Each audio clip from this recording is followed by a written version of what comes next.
In this quick tutorial, I want to encourage you as a coursework phase graduate student not to max out your credit load. Okay, in a certain sense, this is a controversial point because I know that finance is a major question here, especially for those of you in master's programs. But what I have also seen is that even students in PhD programs that are fully funded can fall into this trap. I know that I did. And the trap is something like this. You get into a graduate program, you are just chomping at the bit to start. You are perhaps just blown away, amazed at the stellar faculty that you're going to get to work with, people you've only read in articles and books, and you're like a kid in a candy store. And you also feel this duty, this responsibility to kind of really take advantage of this opportunity. So all of this is coming from a really good place, but it can lead you to a very detrimental, even a toxic outcome. Your time, your credit load is typically measured, all of them are measured in credits, which theoretically at each university or institution translates into a certain number of expected hours of classroom work and out of classroom work for it. And these are things like how much time do you spend in the classroom, what is the homework, and so forth. But oftentimes, that's not how we really think about it when we are scheduling our work. What we tend to do, and I include myself in this because I have done it, is we look at our iCal or our calendar. We look at Monday through Friday. We look at, 8:30 a.m. all the way to 5 p.m. We maybe bracket off lunch and hopefully exercise, something we're going to talk about in a later tutorial. And then we say, okay, the rest is fair game. Maybe I have a work obligation, maybe whatever it might be. But the rest of it is blank space that I can fill. Because, I have weekends, I have evenings, and then we proceed to just fill in all of the rest and see what fits. So we've got language classes. Maybe we have more than one language at a time. We have as many colloquia as we have. Oh, there's a visiting scholar who's only going to be here for a year. Like, let's pile that on.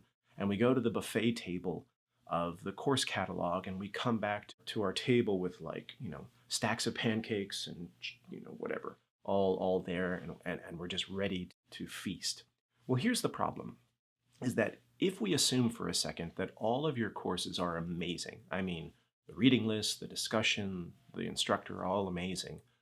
What that really means is that there's no exact calculation from what I'm about to say, but let's just say it this way. For every hour of that amazing course, you are going to actually want, your body and mind are really going to want an additional 30 minutes to an hour of just empty, completely unstructured time in order to deal with the inspiration that is going to come from that course. If it's an amazing course, you're going to think thoughts. You're going to have realizations. You're going to break down certain kinds of assumptions you've carried with you, maybe your whole life. When you have assumptions shatter, collapse in your being, it takes time to deal with the wreckage of those broken assumptions. It takes time and space. And I don't mean the time you have already designated to doing your work for that class's homework, or the time you've dedicated in the evening or in the weekend that you just need anyway to get the work done. I'm talking about additional time that doesn't fall within the confines of the pre-programmed course.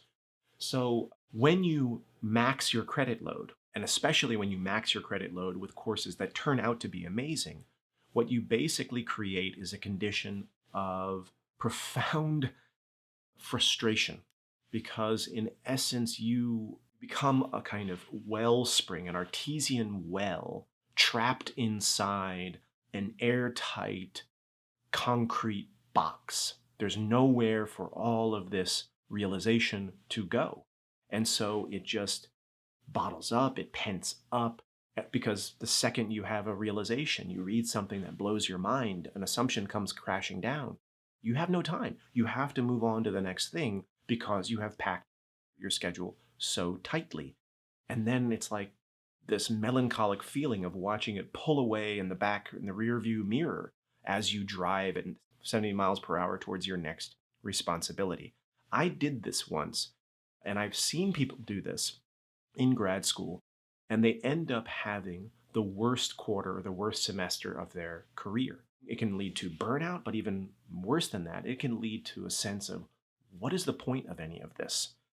The trick of it is counterintuitively to leave space on purpose, to leave something still on the buffet table tray, even though you want to take it.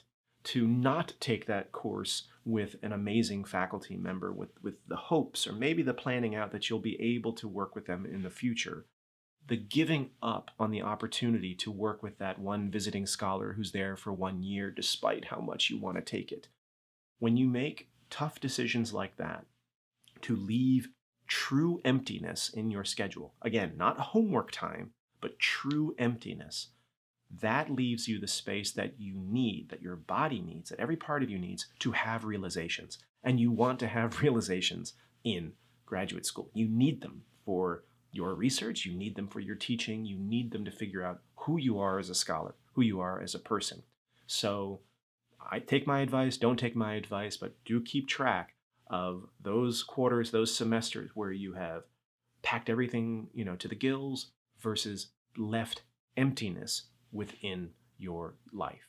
I'll see you in the next tutorial.